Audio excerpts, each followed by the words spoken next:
तो अगर ऋण चुकाना ही है तो चुकाने से पहले ये जान लो कि ऋण लिया कितना है।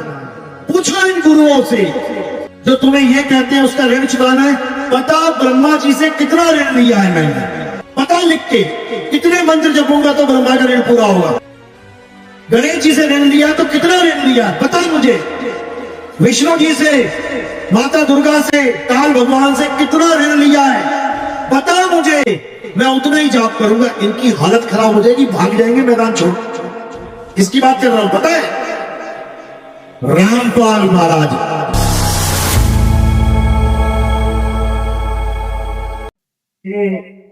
जो अपने पूरे जीवन काल में एक बार भी इस मूल ज्ञान को सुन पाते हैं, और उससे भी बड़े हैं उन लोगों के भाग जो इस मूल ज्ञान को थोड़ा सा भी समझ पाते हैं, क्योंकि इसको समझना बहुत मुश्किल है, ये सबके बस की बात नहीं है। पूरा पूरा जन्म बीत जाता है, लोग समझ ही नहीं पाते हैं मूल ज्ञान को, आत्म ज्ञान को। लेकिन मालिक की कृपा हो जाए तो एक ही सत्संग में समझ में आने लग जाता है, एक ही बार में बात बन जाती है। जन्मों जन्मों की जो अज्ञानता है वो बाहर हो जाती है। लेकिन कब? जब परमात्मा की अपार कृपा हो जाए तब। तो आज मालिक से अरदास करेंगे कि जितने भी भगत इस सत्संग को सुन रहे हैं उनके हर बात समझ में आ जाए, ताकि उनका जन्म मरण का ये चक्र ये खत्म हो, और बार बार किसी ना किसी मां के गर्भ में आके उसका पुत्र बन के इस संसार में भटकना, फिर मर जाना, फिर पैदा होना, फिर मर जाना, ये सब खत्म हो जाए, यानी जीव की मुक्ति हो जाए, जन्म मरण का खेल खत्म हो जाए। यही अरदास के साथ आज का सत्संग शुरू करेंगे। पहले परमात्मा के नाम के जयकारा लगाएंगे, फिर सत्संग शुरू करेंगे। बोलिए परमपिता परमात्मा की, सदगुरु बंदी छोड़ कबीर साहेब की, सभी संतों की, सभी भक्तों की, सदगुरु मदनपति साहेब की, दीवान जौहरपति साहेब की, सदगुरु दूलमपति साहेब की, सदगुरु राम सेवक साहेब की, सदगुरु बरातपति साहेब की, कलीनापुर धाम की, सभी संतों की, सत्संग कराने वालों की, इनके गांव की, गांव की संगत की, सभी संतों की, आज के आनंद की। साहेबन की सतनाम।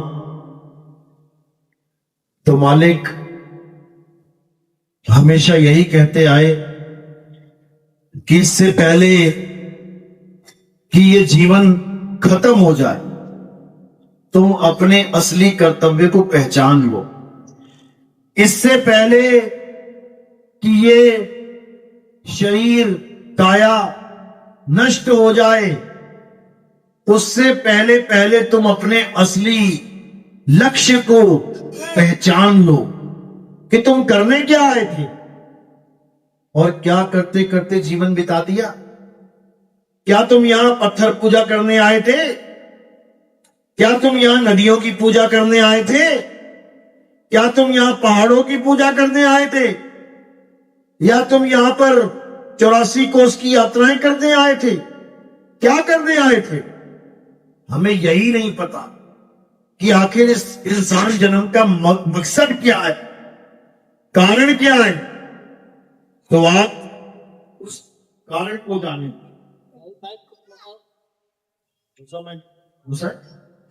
तो आज उस कारण को जानेंगे जिसको जान के हर प्रकार के रोग का निवारण हो जाएगा। यानी ठीक है, यानी हमें वो चीज पता लग जाएगी जो हम इस दुनिया में करने के लिए आए थे। तो क्या करने के लिए आए थे? ये खाना पीना, नाचना गाना, ये बड़ी बड़ी नौकरियां, बड़े बड़े नोट, बड़ी बड़ी दुकानें, बड़े बड़े मकान, बड़े बड़े खेत खलिहान, ये सब करने नहीं आए थे। बड़े बड़े परिवार बना लिए, बड़े बड़े रिश्तेदार बना लिए, बड़े बड़े यार दोस्त बना लिए और पूरा जीवन ऐसे ही गुजारने लग गए खा पी के। ये करने नहीं आए थे हम। हमारा लक्ष्य क्या है, उसको जानना है। अगर लक्ष्य प्राप्त नहीं किया तो जो लक्ष्य प्राप्त नहीं करेगा वो अंत समय में रोता हुआ जाएगा, डरता हुआ जाएगा, घबराता हुआ जाएगा, हलचल मच जाएगी अंत समय में, क्योंकि उसने वो काम किया ही नहीं जो यहां करने के लिए आया था। जैसे अगर एग्जाम होने वाला है बच्चों का, अगर उसने पूरे साल पढ़ाई की है तो उसे एग्जाम से डर नहीं लगता, और अगर वो पढ़ाई नहीं है फिर वो डरेगा, पक्का डरेगा। क्यों? अब मरेगा, अब फेल होगा वो। इसी प्रकार अगर हमने अपना जीवन का लक्ष्य समझ लिया क्या है और उसे पूरा कर लिया तो यकीन मानना ये संसार छोड़ने का इतना सा भी गम नहीं होगा। क्यों? क्योंकि काम पूरा हो गया। जो काम करने के लिए आए थे पूरा हो गया। अब कभी भी शरीर चला जाए कोई दिक्कत नहीं है। तो वो कार्य क्या है उसको समझना है। तो क्या है वो कार्य? वो है अपने असली स्वरूप को पहचानना, अपनी आत्मा को पहचानना, अपने यथार्थ स्वरूप को पहचानना। ये है हमारे जीवन का लक्ष्य, ना कि भगवानों के नाम जपना, पूजा पाठ करना, हवन यज्ञ करना, गंगा जमुना सरस्वती में स्नान करना, किसी पहाड़ों की परिक्रमा करना, वेद पुराण पढ़ना, नमाजें पढ़ना, या गुरुद्वारे जाके वाहिगुरु करना, या कहीं ईसाइयों के पास जाके चर्च में प्रेयर करना। ये सब नहीं है। ये सब कर्म कांड में आता है। ये कर्म कांड है। हमें क्या चाहिए? आत्मज्ञान। कर्म कांड नहीं, आत्मज्ञान। क्या समझा रहे हैं कबीर साहब? जल में मीन प्यासी, वो है देखते आवे हासी, आत्म ज्ञान बिना नर भटके, कभी काबा कभी काशी। कहते हैं आत्म ज्ञान बिना नर भटके, मंत्र ज्ञान बिना नहीं कि किसी गुरु ने 5 मंत्र पकड़ा दिए, किसी ने 7 पकड़ा दिए, किसी ने 10 पकड़ा दिए और तुम पागलों की तरह मंत्र जपने में लग गए। ये मंत्र जपना हमारे जीवन का उद्देश्य नहीं है। ये पूजा पाठ करना हमारे जीवन का उद्देश्य नहीं है। हमारे जीवन का एकमात्र उद्देश्य क्या है? अपने स्वरूप को जानना, सतनाम को जानना। सतनाम हमारा ही स्वरूप है। सतनाम हमारा असली नाम है। एक नकली नाम भी है हमारा। नकली नाम क्या है? जो हमें किसी माँ बाप ने, किसी चाचा चाची ने, दादा दादी ने, भाई बहन ने, रिश्तेदारों ने दे दिया है। कोई सुरेंद्र, कोई महेंद्र, कोई सुनीत, कोई विनीत, कोई कमला, कोई विमला, कोई पुष्पा, कोई रानी। ये सब नाम किसने दिए हैं? ये सब रिश्तेदारों ने दिए हैं। नकली नाम, नकली है ये। क्यों? क्योंकि 52 अक्षरों के द्वारा बनते हैं।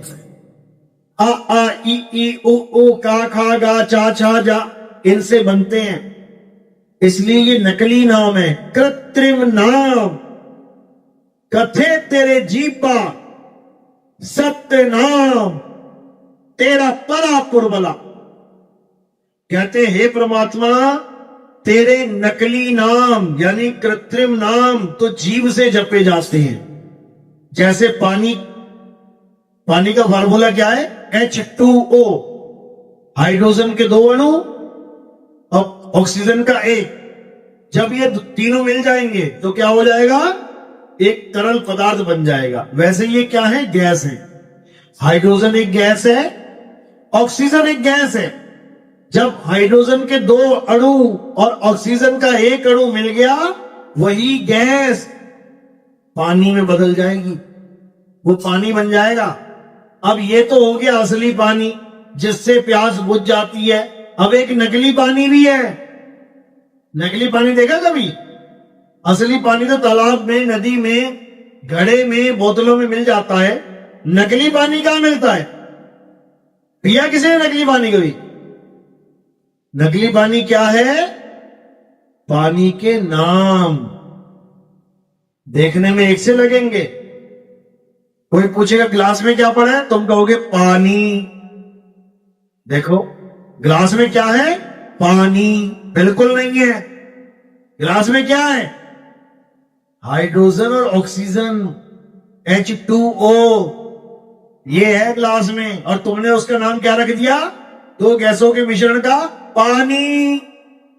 अब ये जो तुमने बोला पानी, ये नकली पानी है, और जो ग्लास में पड़ा है वो असली पानी है।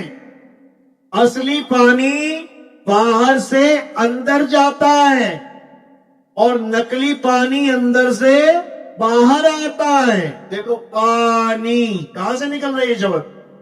मुंह से निकल रहे हैं। तो नकली पानी मुंह से बाहर निकलता है और असली पानी मुंह के अंदर जाता है। फर्क है कि नहीं? जितना फर्क इसमें है, इतना ही फर्क भगवान और भगवान के नाम में, इतना ही फर्क परमात्मा और परमात्मा के नाम में है। परमात्मा एक वस्तु है, जैसे पानी एक वस्तु है। परमात्मा के नाम हवा है। ये हवा में निकल रहे हैं, पानी पानी, हवा से पैदा हो रहे हैं ये नाम। जैसे हवा से सुर पैदा होते हैं। बांसुरी में फूंक मारो, क्या मारी बांसुरी में? हवा। फूंक मारी, अब एक फूंक कितने सुर निकालेगी? एक फूंक का एक सुर निकलना चाहिए था, लेकिन एक फूंक से 7 सुर निकल रहे हैं। हवा के अलग अलग रूप बन गए, आवाज बन गई। वही हवा एक आवाज के रूप में निकल रही है। इसी प्रकार ये हवा शब्दों के रूप में निकल रही है, अक्षरों के रूप में निकल रही है। तुम्हारे मुंह से निकलने वाले सारे अक्षर कैसे बोलते हैं? हवा से बोले जाते हैं। अगर पेट की हवा खत्म हो जाए, दोबारा हवा लेनी पड़ेगी, तब अक्षर निकलेंगे मुंह से। तो ये अक्षर नकली अक्षर है और वो परमात्मा आदि अक्षर है। यानी अब हमें पानी पानी जपना नहीं है, अब हमें पानी पीना है। अब हमें भगवान के नाम जपने नहीं है, अब हमें भगवान को जानना है। परमात्मा के नाम जपने नहीं है, परमात्मा को पाना है। साहिब कह रहे हैं, मोको कहां ढूंढे रे बंदे, मैं तो तेरे पास में। जैसे ये गिलास पास में पड़ा है, तो इसको जपने की जरूरत थोड़ी नहीं है। पानी पानी जब मन किया उठा के पानी पी लिया। इसी प्रकार परमात्मा हमारे बिल्कुल पास है। उसको जपने का मतलब ही नहीं है, उसको खोजना है। कैसे खोजेंगे?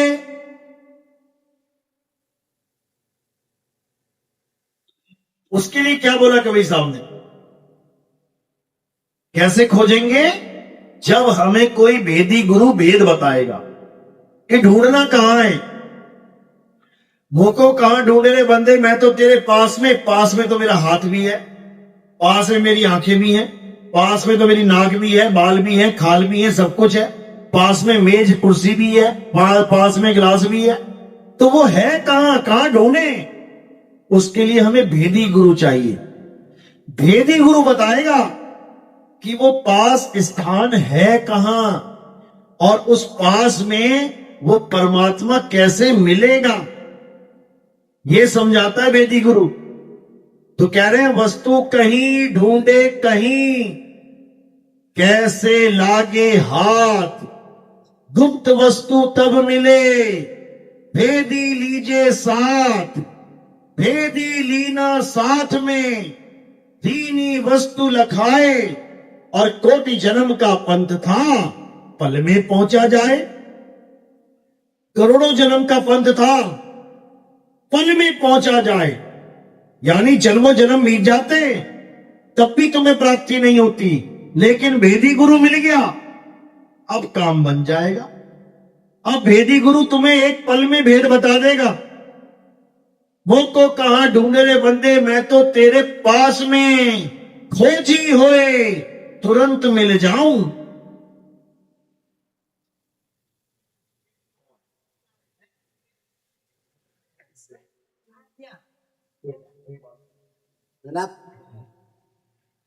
तो कह रहे हैं खोजी होए तुरंत मिल जाऊं, एक पल की तलाश में कहे कबीर, सुनो भाई साधो मैं तो हूं विश्वास में। ये विश्वास करना पड़ेगा। जब भेदी गुरु भेद समझा देगा तो क्या करना है, उस पर पूरा विश्वास करके उसके द्वारा बताए गए मार्ग पे चलना पड़ेगा। और जब एक बार चल पड़ोगे उसके बाद वापस नहीं आते इस दुनिया में। फिर तुम्हें एक ऐसी चाल मिल जाएगी जिससे तुम अपने मालिक के पास पहुंच जाओगे, और उस चाल का नाम क्या है, विहंगम चाल।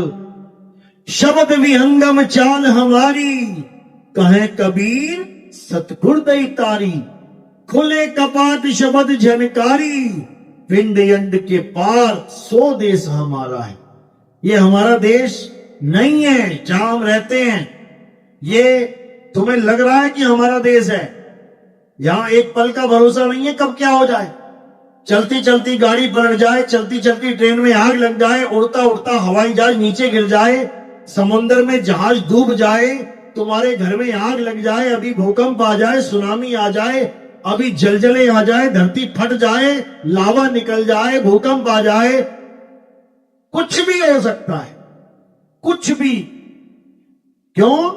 क्योंकि ये हमारे परमात्मा का देश नहीं है।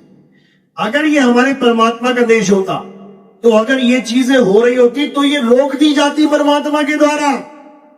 तुम्हारे घर में आग लगी है, परमात्मा उसी वक्त आग बुझा देता कि मेरे बच्चे जल जाएंगे, लेकिन किसके घर में बुझ रही है भाई? पूरा पूरा घर तबाह हो जा रहा है, बच्चे सड़ जा रहे हैं, मर जा रहे हैं, जल जा रहे हैं, परमात्मा को इससे कोई फर्क नहीं पड़ रहा।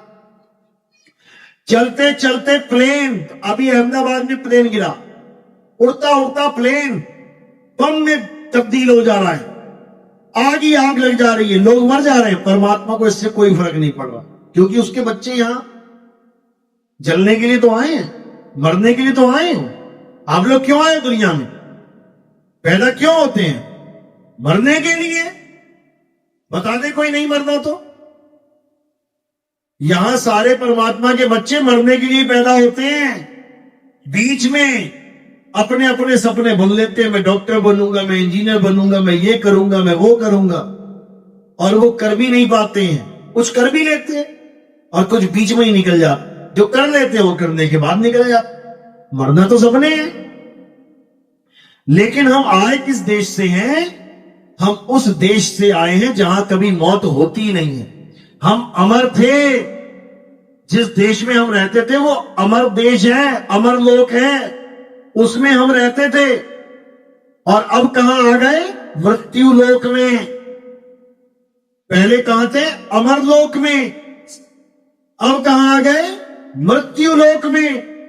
पहले हमारा कभी जन्म मरण नहीं हुआ, यहां पर जन्म मरण छूट नहीं रहा। तो अब करना क्या है? अब वापिस अमर लोक चलना है। अब अमर लोक कहां है? पहले ये जानना पड़ेगा। अमर लोक क्या है ये जानना पड़ेगा। संतों की वाणियों में अमर लोक किसे बोला है ये समझना पड़ेगा। आप कबीर सागर पढ़ेंगे, उसमें क्या लिखा हुआ है? लोक अलोक शब्द है भाई, जिन जाना तिन संशय जाई। यानी हम कहां रहते थे? पहले हम शब्द में रहते थे। शब्द से ही जुदा होके हम देह में आ गए। तो हमारे पास दो ठिकाने हैं, या तो शब्द या फिर देह। शब्द यानी अखंड परमात्मा, देह यानी खंडित पांच तत्वों की देही, नकली माल, दो ही चीजें रहने के लिए। अभी हम कहां रह रहे हैं? हम पांच तत्वों में रह रहे हैं। ये पांच तत्वों का शरीर, इसमें रह रहे हैं। किस रूप में? जीव रूप में। और जब हम शब्द में समा जाएंगे तो हम पीव रूप में रहेंगे। वहां पे, वहां जीव वाला खेल ही खत्म हो जाएगा।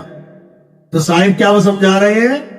हम हैं शब्द, शब्द हम माही, हमसे भिन्न और कछु नाही, शब्द न बिन से देही, कहे कबीर हम शब्द सने। कहते हैं शब्द न बिन से, यानी वो असली घर वो कभी बिनसेगा नहीं। तुम्हारा सत्य स्वरूप कभी बिनसेगा नहीं। और जो तुम्हारी सूरत में नकली स्वरूप पकड़ लिया है, ये कभी रहेगा नहीं। यानी तुम्हारा असली स्वरूप वो शुद्ध चैतन्य आत्म स्वरूप वो शब्द है। और ये जो तुमने देह में वास कर लिया है, ये देही है। शब्द ना भिन से देही, कहे कबीर हम शब्द सने ही। अब क्या करना है? अब अपनी देह से अपने ध्यान को निकालना है। अपनी इस नाशवान देह से अपने ध्यान को निकालना है। और कहां लगाना है? शब्द में। तो तुम्हारा ध्यान देह को छोड़ के शब्द में लीन होने के लिए पक्का हो जाएगा, मजबूत हो जाएगा। उसके बाद जब भी देह की मृत्यु होगी, तुम्हारी मौत आएगी, तब ऑटोमेटिकली तुम्हारा ध्यान शरीर से हटने लग जाएगा। और कहां लगने लग जाएगा? शब्द गुरु में, शब्द स्वरूप में। और एक बार अगर शब्द स्वरूप मिल गया तुम्हें, एक बार तुम्हें अपना सत्य स्वरूप पता लग गया, उसके बाद ये जीवन में कभी मौत नहीं आएगी। मौत नाम खत्म हो जाएगा जीवन से कि मर जाऊंगा। कभी नहीं मरोगे। कबीर साहब कहते हैं, अमर करूं सतलोक पठाऊं, ताते बंदी छोड़ कहाऊं। मैं अमर कर देता हूं। जो हमारी भक्ति करेगा अमर हो जाएगा। मौत उसका बाल बांका नहीं कर सकती। लेकिन ये तब होगा जब आप अपने आप को पहचानोगे। आप हो क्या? कोई कहे मैं आदमी हूं, कोई कहे मैं औरत हूं, तो नहीं हो। आदमी और औरत क्या है? पांच तत्वों का शरीर। और तुम क्या हो? अविनाशी आत्मा। तुमने शरीर धारण कर लिया है। कैसे कपड़े धारण कर लिए? किसी ने नीली साड़ी, किसी ने पीली साड़ी, किसी ने हरी साड़ी, किसी ने लाल साड़ी। साड़ी धारण की है, तुम साड़ी नहीं हो। शरीर धारण किया है, तुम शरीर नहीं हो। जिसने धारण किया है वो शरीर से अलग है। उसको जीवात्मा कहते हैं। जीव आत्मा। इस जीव आत्मा ने शरीर रूपी कपड़े धारण कर लिए हैं। अपने सत्य स्वरूप यानी परमात्मा को भूली बैठी है, तो अपने आप को शरीर मान बैठी। अब अपने आप को शरीर मान लिया तो इसको परमात्मा भी शरीर जैसा ही चाहिए। आदमी औरत मान लिया अपने आप को, अब भगवान भी इसको आदमी और औरत ही चाहिए। ये मंदिरों में किसकी फोटो लगी है? आदमी और औरत की। राम जी की आदमी, सीता जी की औरत, कृष्ण जी की आदमी, राधा जी की औरत, शंकर जी की आदमी, पार्वती जी की औरत, शेरावाली माता औरत, शनिदेव आदमी, हनुमान जी आदमी, लक्ष्मी आदमी। आदमी और औरत की पूजा चल रही है चारों तरफ, समझ लो। और पूजा कर कौन रहा है? आदमी और औरत की। ये अविनाशी जीव, ये खुद अविनाशी है और नाशवान शरीरों की पूजा में लगा हुआ है।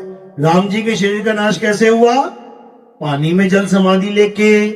कृष्ण जी के शरीर का समापन कैसे हुआ? पैर में तीर लग के। तो जो देही नाश हो गई उसकी पूजा कौन कर रहा है? अविनाशी आत्मा। बताओ। अब इसी को समझना है। अब नाशवान चीजों से ऊपर उठना है, काया माया से ऊपर उठना है। और किसको जानना है? हे अर्जुन, जो अपनी आत्मा में रमण करते हैं, जो अपनी आत्मा में तृप्त हैं, जो अपनी आत्मा में संतुष्ट हैं, उनके लिए कोई धार्मिक कर्म कर्तव्य लागू ही नहीं होता। अध्याय 3 17वां श्लोक पढ़ो, क्या समझा रहे हैं? ये नहीं कह रहे जो मेरी पत्थर की मूर्ति पूजता है वो मालिक को प्राप्त हो जाता है, जो मंदिर जाता है, मस्जिद जाता है, वो भगवान को प्राप्त हो जाता है, जो मेरे हवन यज्ञ करता है, पूजा पाठ करता है, वो पार हो जाएगा। कभी नहीं। जो आत्मा में रमण करता है, जो आत्मा में तृप्त है, जो आत्मा में संतुष्ट है, उसके लिए कोई धार्मिक कर्म कर्तव्य लागू ही नहीं होता।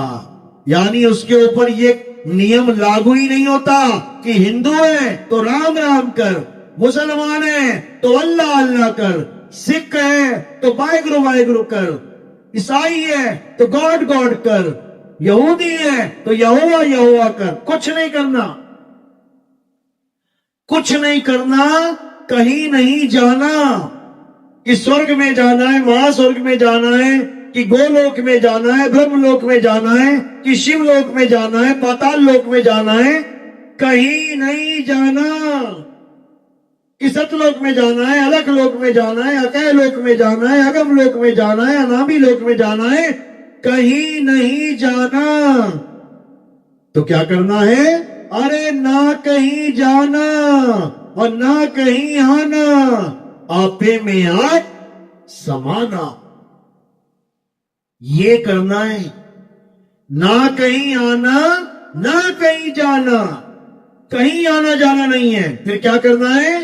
आपे में आप समाना, खुद में समा जाना है। खुद में। जैसे अभी कहां समाये हुए हो? काया में। अभी काया में समाये हुए हो तुम। अब कहां समाना है? आत्मा में। कौन समाएगा? ये सुरत समाएगी शुद्ध चैतन्य आत्म स्वरूप में, जिसे आत्म देव भी कहते हैं, परमात्मा भी कहते हैं, अक्षर निअक्षर भी कहते हैं, निशब्द भी कहते हैं। उसके ही सारे नाम हैं। फिर उसमें समा जाना है, तब कल्याण होगा। तो अब केवल और केवल परमात्मा की बंदगी में रहना है। अब काल भगवान की सेवा नहीं करनी है। अब काल भगवान के नाम नहीं जपने हैं। कई गुरुआ लोग ये बोल के भरमा देते हैं कि हमने काल भगवान का ऋण चुकाना है, देवी देवताओं का ऋण चुकाना है, और उस ऋण चुकाने के चक्कर में हमें सारी उम्र नाम जपवा के हमारा जन्म बर्बाद कर देते हैं। अगर ऋण चुकाना है तो ऋण का हिसाब होता है। 100 रुपए लिया है, 200 रुपए लिया है, 500 रुपए लिया, 1000 रुपए लिया है, लाख रुपए लिया, 10 लाख लिया, करोड़ लिया, 10 करोड़ लिया। अरे बता दो सही कितना लिया और कितने दिन तक मैं ऋण चुका दूंगा। 1 साल नाम जपू, 2 साल नाम जपू, 3 साल नाम जपू, ये ऋण उतरेगा कब? राजा का ऋण और मेरा ऋण क्या एक जैसा है? जो राजा को भी कह दिया तू भी सारी उम्र नाम जप, और भिखारी को भी कह दिया तू भी सारी उम्र नाम जप। अरे ऋण अलग अलग होता है भाई सबका।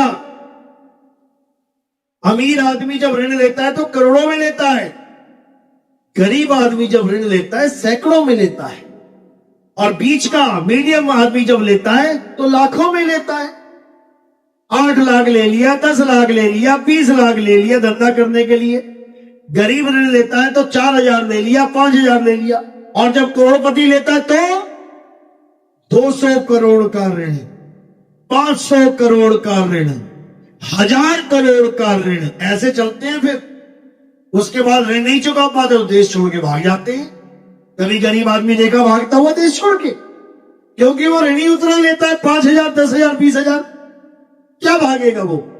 जिसने 100 करोड़, 1000 करोड़ रखे हैं लेके, वो भागेगा। तो अगर ऋण चुकाना ही है तो चुकाने से पहले ये जान लो कि ऋण लिया कितना है। पूछो इन गुरुओं से जो तुम्हें ये कहते हैं उसका ऋण चुकाना है, पता ब्रह्मा जी से कितना ऋण लिया है मैंने, पता लिख के कितने मंत्र जपूंगा तो ब्रह्मा का ऋण पूरा होगा। गणेश जी से ऋण लिया तो कितना ऋण लिया पता ही मुझे, विष्णु जी से, माता दुर्गा से, काल भगवान से कितना ऋण लिया है पता मुझे। मैं उतना ही जाप करूंगा, इनकी हालत खराब हो जाएगी, भाग जाएंगे मैदान छोड़। किसकी बात कर रहा हूं पता है?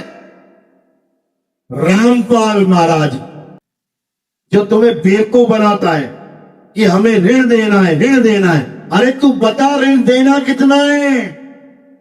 ऋण का मतलब हिसाब होता है, और हिसाब बेहिसाब नहीं होता है कि मैंने 2000 का ऋण ले दिया, मैं सारी उम्र ऋण ही चुकाता रहूं। अरे तू बता तो सही कितना मैं 1 महीने में चुका दूंगा। लेकिन बेवकूफ बनाना है लोगों को, काल भगवान के मंत्र जपवाने सारी उम्र। लेकिन कबीर साहब क्या कहते हैं? साहिब इतना दीजिए जामे कुटुंब समाए, मैं भी भूखा ना रहूं, साधु न भूखा जाए। बताओ काल से कितना ऋण लिया हमने? बताओ हमने गणेश जी से कितना ऋण ले लिया? बताओ हमें ब्रह्मा जी महेश से कितना ऋण ले लिया? अरे साहिब इतना दीजिए। अगर कुछ मांगना है तो परमात्मा से मांग, वो बिना मांगे भी देने की हिम्मत रखता है। गुरबाणी कहती है बिन बोले सब कुछ जानदा, किस आगे कीजे अरदास। वो कह रहे तू क्या अरदास कर रहा है, तू क्या मांग रहा है भगवान से बोल के? क्या उसे तेरे बिना बोले नहीं पता कि क्या चाहिए तुझे? क्या वो भगवान बिना बोले नहीं जान सकता कि उसे तुम्हें चाहिए क्या? कि कोई बच्चा है वो कि उसे बोलना पड़ रहा है बेटा पानी ले आना, बेटा खाना ले आना, बेटा ये ले आना, वो ले आना। बच्चा थोड़ी नहीं है वो सब कुछ जानता है तुम्हें क्या चाहिए। मांगने की जरूरत नहीं है। बिन मांगे मोती मिले, मांगे मिले ना भी, और मांगन से मरना भला, यह सतगुरु की सीख। अरे तुम लेते ही क्यों ऋण, तुम करते ही क्यों हो फरियाद? हे भगवान ऐसा हो जाए तो मैं ऐसा कर दूंगा, हे भगवान लॉटरी लग जाए तो मैं ऐसा कर दूंगा, नौकरी लग जाए तो ऐसा मिल जाओ। ये सब नहीं करना है। वो अपने आप देगा, देवनहार है, अपने आप देगा, बस उसको समझते जाओ। तो अब क्या करना है? अब ये मंत्र जंत्र तंत्र छोड़ देने हैं, छोड़ दो। तंत्र मंत्र सब झूठ है, इनमें न भरने कोई, और सत्य नाम जाने बिना सार शब्द जाने बिना। क्योंकि सतनाम और सार शब्द एक ही है। इन्होंने बेवकूफ बना दिया दुनिया को। सार शब्द जाने बिना कागा हंसना ओए। नहीं समझ में आएगा ज्ञानियों को, ज्ञानियों को समझ में आएगी मेरी बात। तो कबीर साहब पढ़ेंगे, कबीर सागर पढ़ेंगे तो कबीर साहब क्या बोलते हैं? सत्य नाम है सार, बूझो संत विवेक करी, उतरो भव जल पार। सतगुरु का उपदेश यही कि इस दुनिया में सार क्या है, वो सार शब्द क्या है? सत्य नाम ही सार है। सत्य नाम कोई मंत्र नहीं है कि ओम सोहम ओम सोहम ओम सोहम जपू में, बिल्कुल नहीं।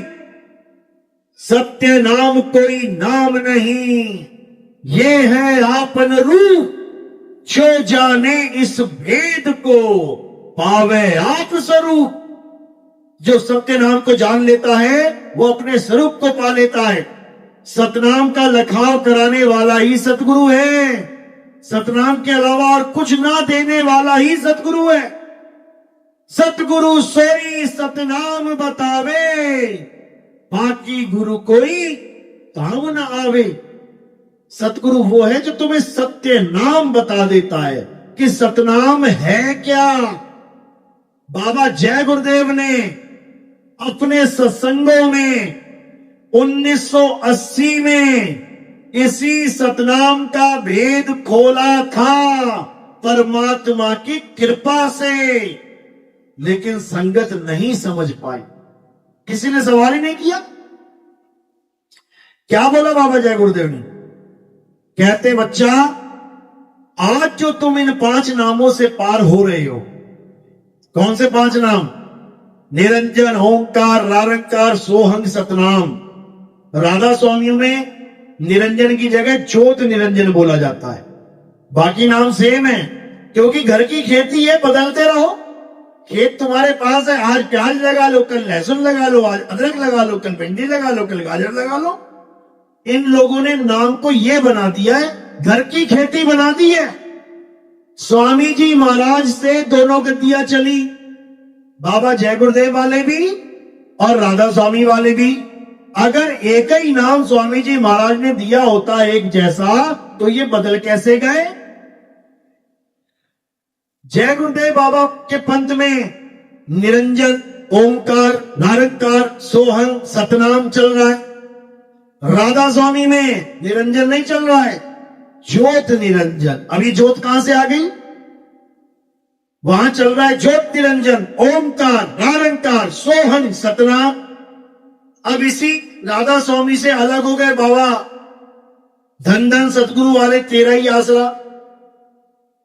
ये बाबा जो राम रहीम है आजकल, अब उन्होंने क्या किया? 5 नाम डेरे से लिए, ब्यास से, पंजाब से नाम लिए, हरियाणा पहुंचते पहुंचते नाम ही बदल गए। वहां क्या हो गया? 5 नाम छोड़ दिए और क्या पकड़ा दिया? 3 नाम पकड़ा दिए, सत्य पुरुष, अकाल मूर्त, शब्द स्वरूपी राम। अब पता लगा है कि उसमें से भी कई गतियां अलग निकल गई, वो 3 नाम भी छोड़ दिए। अब वहां क्या देने लग गए? धन धन सतगुरु तेरा ही आसरा, बस यही जपते रहो सारी। बर्बाद कर दिया इन लोगों ने, इस जीव को बर्बाद कर दिया इन गुरुआ लोगों ने। कबीर साहब यही समझा रहे हैं कि घर की खेती बना ली इन लोगों ने 52 अक्षरों के द्वारा। ये 52 अक्षरों का कैलेंडर देख रहे ना, बच्चों के स्कूल में होता है, छोटे बच्चों की कक्षा में होता है। आंगनबाड़ी में जाओगे, वहां कैलेंडर होगा, उसमें क्या लिखा होगा? आ आ ई ओ का था गा का चा छा, ये सब लिखा होगा। तो इन गुरुआ लोगों ने क्या किया? घर की खेती बना दी, उन्हीं अक्षरों में से कोई ना कोई अक्षर निकाल के नाम बदल बदल के रखते रहते। कबीर साहब ने इन्हीं लोग को लताड़ा है, कहते 52 अक्षर जोरे आन, सक्या न अक्षर एक पहचान, सत का शब्द कबीरा कहे, पंडित होए सो अनभय रहे, पंडित जन को एव व्यवहार, ज्ञानवंत को तत्व विचार, जाके जीव जैसी बुद्धि होई, और कहे कबीर जानेगा सोई। कहते 52 अक्षर जोरे आन।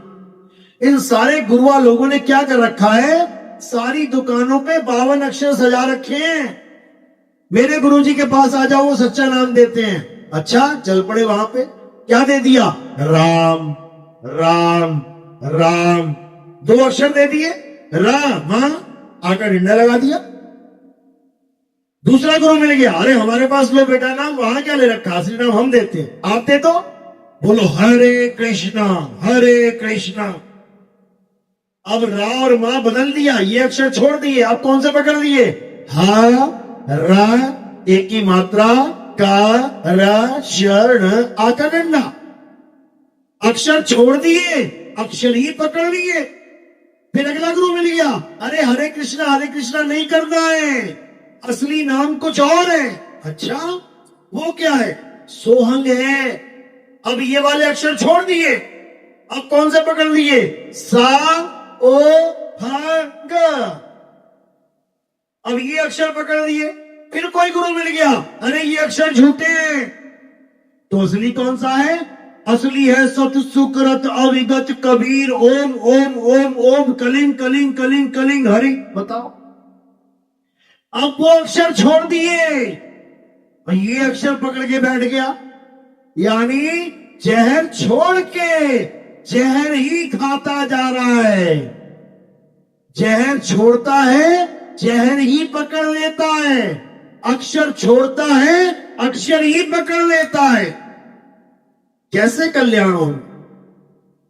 कबीर साहब समझाते हैं, पावन अक्षर लोक त्रय सब कुछ इन्हीं माही, ये अक्षर खिल जाएंगे वो अक्षर इनमें नहीं। कर दिया खुलासा, कर दिया निबेड़ा कि 52 अक्षरों में ये अक्षर नहीं है भाई, ये 52 से परे है, ये तत्व है, नाम नहीं है। पानी तत्व है, केवल नाम नहीं है। अग्नि तत्व है, नाम नहीं है।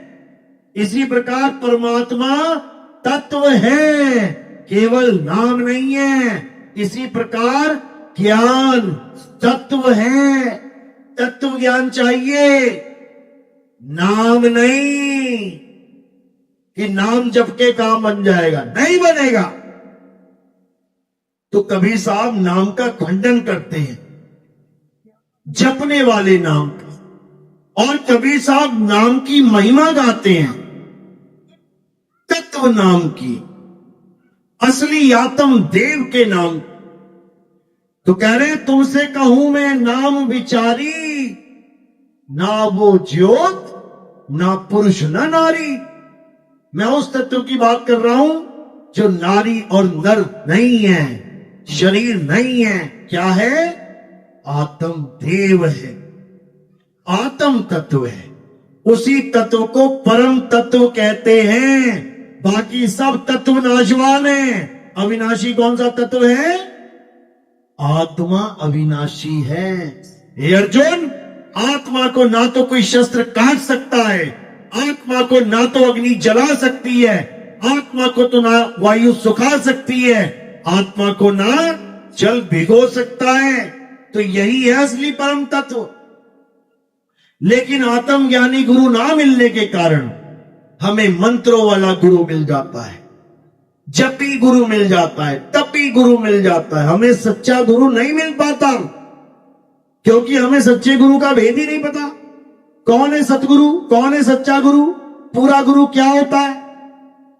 सोई गुरु पूरा कहावे, जो 2 अक्षर का भेद बतावे। एक छुड़ावे, एक लखावे, तब प्राणी निज घर को जावे। एक छुड़ावे यानी राम को पाना है तो राम राम राम राम राम जपना छोड़ दे। अल्लाह को पाना है तो अल्लाहू अल्लाहू अल्लाहू जपना छोड़ दे। वाहिगुरु को पाना है तो वाहिगुरु वाहिगुरु वाहिगुरु वाहिगुरु जपना छोड़ दे। गॉड को पाना है तो ये गॉड गॉड जपना छोड़। तो करना क्या है? हे अर्जुन, जो अपनी आत्मा को जान लेते हैं, जो अपनी आत्मा को पहचान लेते हैं, वो मुझे प्राप्त कर लेते हैं। वो तत्व ज्ञानी संत, उनमें और मुझ में कोई भेद नहीं रह जाता। जो तू सो हम हो जाते हैं। ये तब होता है जब आपके जीवन में कोई भेदी गुरु आता है, जब आपके जीवन में कोई तत्वदर्शी संत आता है। तो क्या बोलते हैं गीता में अध्याय 4:34वां श्लोक? हे अर्जुन, अगर तुम सत्य को प्राप्त करना चाहते हो तो तुम ऐसे तत्वदर्शी संत की शरण में जाओ जो तुम्हें तत्वों का ज्ञान कराए, मंत्रों का नहीं। जो तुम्हें तत्व ज्ञानी बना दे, मंत्र ज्ञानी नहीं। जो तुम्हें तत्वों का भेद समझा दे कि असली तत्व क्या है, नकली तत्व क्या है, अखंड तत्व क्या है और खंडित तत्व क्या है। सत्य तत्व क्या है, असत्य तत्व क्या है, और फिर क्या करेगा, एक छुड़ाए, ये नकली माल छुड़वा देगा, एक लखाए, असली आत्मदेव को लखा देगा, तब प्राणी निज घर को जाए, तब पहुंचोगे अपने घर, नहीं तो यहीं धक्के खाओगे जन्म मरण में, यहीं आजमगढ़ में जम मरे मरे फिर जम में, यहीं पे हालत खराब होती रहेगी। क्यों? जिससे कुछ लिया है उसको देने के लिए यहीं आना पड़ेगा, ये लेना देना चलता रहेगा। किसी का माल खा के मरोगे तो बैल बन के आओगे, मारेगा लाठी अलग और काम से पैसा वसूली अलग करेगा। किसी का माल खाओगे घोड़ा बन के आ जाओगे, लाद देगा घोड़ा गाड़ी में, मार मार के चाबुक सारी उम्र पैसे कमाएगा, पूरे पैसे लेगा, जितने तुम मार के गए थे ना, जितना तुम उसका गबन करके गए थे सारा निकलवा लेगा, चीखे निकलवा के निकलेगा। ऐसा रोते भी फिरोगे और धोते भी फिरोगे, समझ लो। तो क्या करना है अब सत्य को जानना है। सत्य एक है, परमात्मा ही सत्य है, और वो सत्य कहीं दूर नहीं है, आप में भी है, हम में भी है, सब में है, सब में, सब घट मेरा साइया, सुनी सेज न कोई, बलिहारी व घट की, जिस घट पर घट होए। बलिहार जाते हैं उस घट के जहां वो मालिक प्रकट हो जाता है, और कब प्रकट होता है, जब आत्म ज्ञान हो जाता है। जब लगना चीनोगे आत्म, तब लगना मिली है परमात्म, आत्म चीने परमात्म चीने, संत कहावे सोए, और यह वेद काया से न्यारा, पूछे बिरला कोई। ये काया माया का खेल नहीं है वहां पे, ये काया वाया नहीं मिलेगी वहां पे, वहां केवल और केवल आत्म स्वरूप होगा। अजर अमर लोक इसीलिए कहा जाता है उसे, क्योंकि शरीरों का कोई काम ही नहीं है, वहां मृत्यु है ही नहीं, इसीलिए कह रहे हैं अमर करूं सतलोक पठाऊं, अमर हो जाओगे जाके, क्योंकि मरता शरीर है, हम नहीं, वहां शरीर होगा ही नहीं, ना आकार और ना निराकार। अरे सरगुण निर्गुण दोनों से न्यारा, जानेगा कोई जानन हारा, समझो इसको। चलो तो आज का सत्संग यही समाप्त करते हैं। मेरी बात किसके समझ में आई, हाथ खड़ा करो जरा, किस किस के समझ में आई? बहुत अच्छी बात है, पूरा आजमगढ़ जाग गया। अभी थोड़े दिनों बाद कोई त्योहार आ जाएगा माता का, दुर्गा का और राम जी का, तो मंदिर में खड़े मिलोगे आरतियां लेके, भूल जाओगे कौन सी आत्मा कैसी आत्मा नितिन दास क्या बता रहा था, भूलना नहीं है। माँ से ज्ञान लेके आती हो ना कि बेटी दूध में कभी नींबू मत डालना, फट जाएगा, आ गया ना ज्ञान समझ में। कितने दिन तक रखना है उसको याद, कब तक रखना है? सारी उम्र तक। इसी प्रकार अगर आज जो ज्ञान समझ में आया है, कब तक समझ के रखना है इसको अपने पास?